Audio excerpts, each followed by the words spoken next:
From Singapore, a white ship of the Dutch lines brings us to Batavia, capital of Java. Our vessel approaches the modern docks of Tanjung Priok, one of the most up-to-date harbors in the Orient. And as we are anxious to visit the Dutch colonial metropolis, we lose no time in going ashore.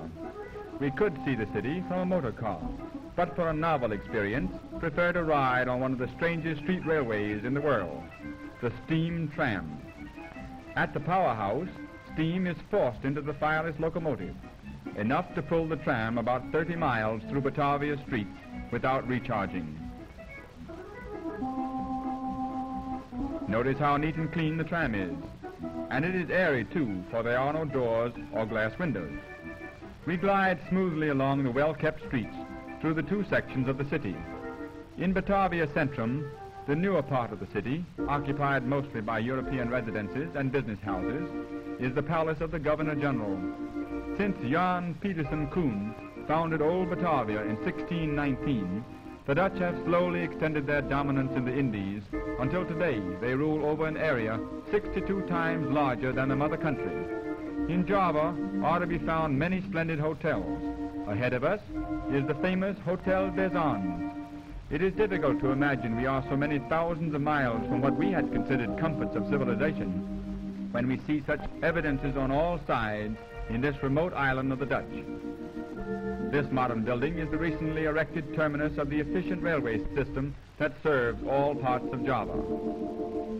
In the section of the city known as Old Batavia are many Dutch and foreign business firms, but it is mostly occupied by shops and homes of Chinese and Javanese.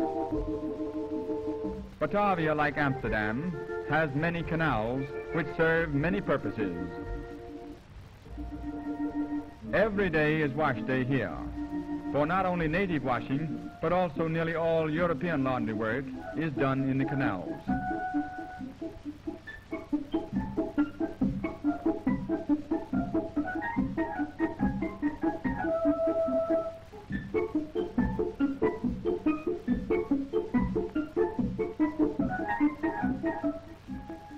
The Javanese use the canals for swimming, but a typical and more refreshing method of bathing is to pour water over themselves and allow evaporation to cool the body.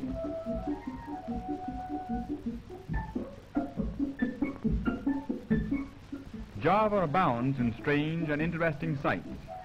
In Yogyakarta, we see the retinue and bodyguard of a nobleman on his way to pay an official visit to the Sultan. Yogyakarta and Surakarta are the only two remaining principalities, native states, still nominally ruled by sultans. The little army passes between the double walls of the Kraton, the palace of the Sultan. They still wear their fez-like head coverings and dress in sarongs of handmade batik.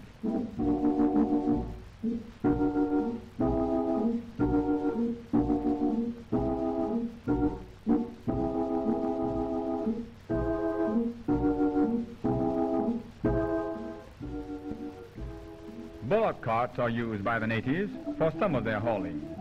The pace of the animals is slow, but then time means very little to the Javanese. Human labor is more plentiful and cheaper, so most of the trucking is done by coolies, and women as well as men labor under back-bending burdens. A load of empty petrol tins that are much in demand, for they are used for many things.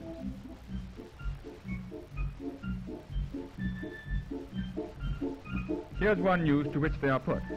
A variety of pots and pans, handmade, very cheap, yet quite serviceable.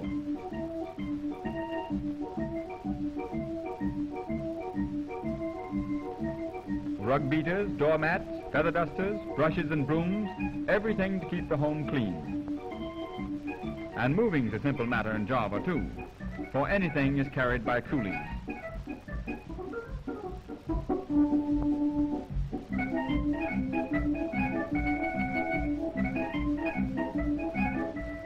Nothing's too large or heavy, and even the grand piano is easily carried.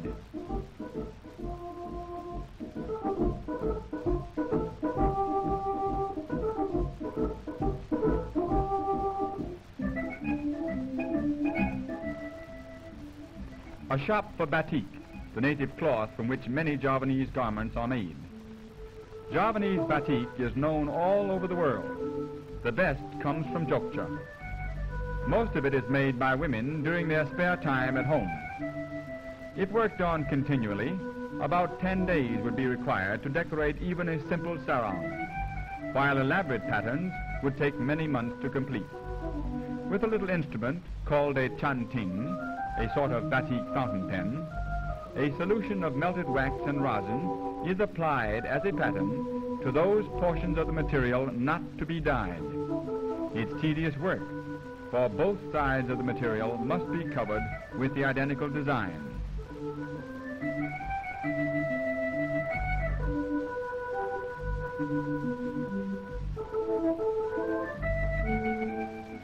When more than one color is wanted, some of the wax is removed after the first dyeing, another pattern applied, and the cloth re-dyed. When the colors have set, the material is dipped in warm water to remove the wax, and the batik is finished. In father's spare time, he takes care of the baby. Heavy tropical showers come suddenly during the rainy season. As the downpour usually does not last long, the Javanese pay little attention to it and keep right on with their work. After the shower is over, the fertile ground soon absorbs all traces of the rain.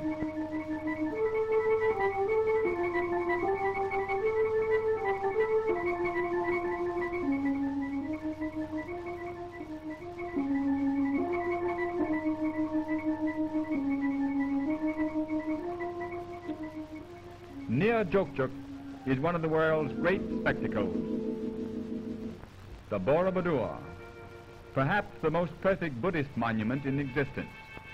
It was built about the 8th century, not as a temple, but as a memorial, and it is believed that some of the ashes of the Buddha are buried here. For centuries, the Borobudur was forgotten, covered by earth and vegetation, and only in recent time was it found and restored. Along the walls of the terraces, there are more than 2 miles of bas-relief, depicting the mythical and actual life of the Buddha.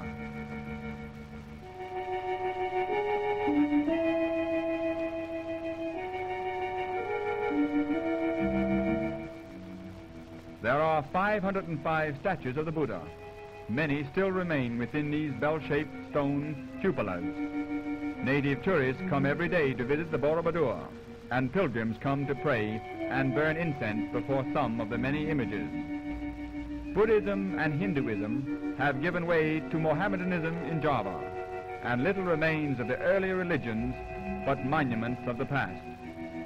A great monument of the Hindu religion is the Prambanan, a group of ancient temples now in ruins. We make our way to Surabaya, the chief commercial city of the Dutch East Indies. We find it a modern and very busy metropolis. Native officers efficiently direct the traffic, which is the heaviest of any city in Java. The main Surabaya office of the electric services, owned and operated by the government. The recently erected municipal building, housing the many public offices of this thriving and prosperous city.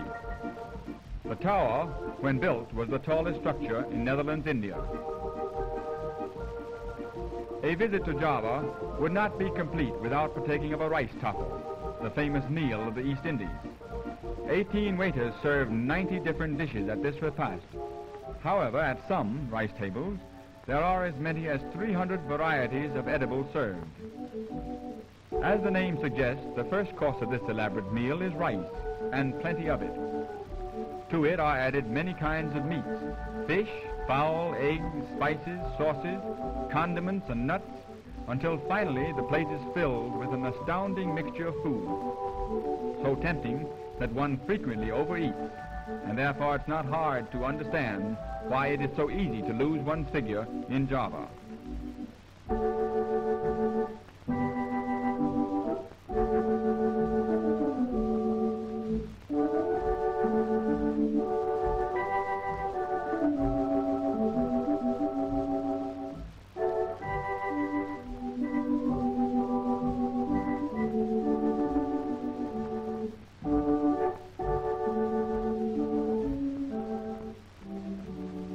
A toast to Java, the garden of the East.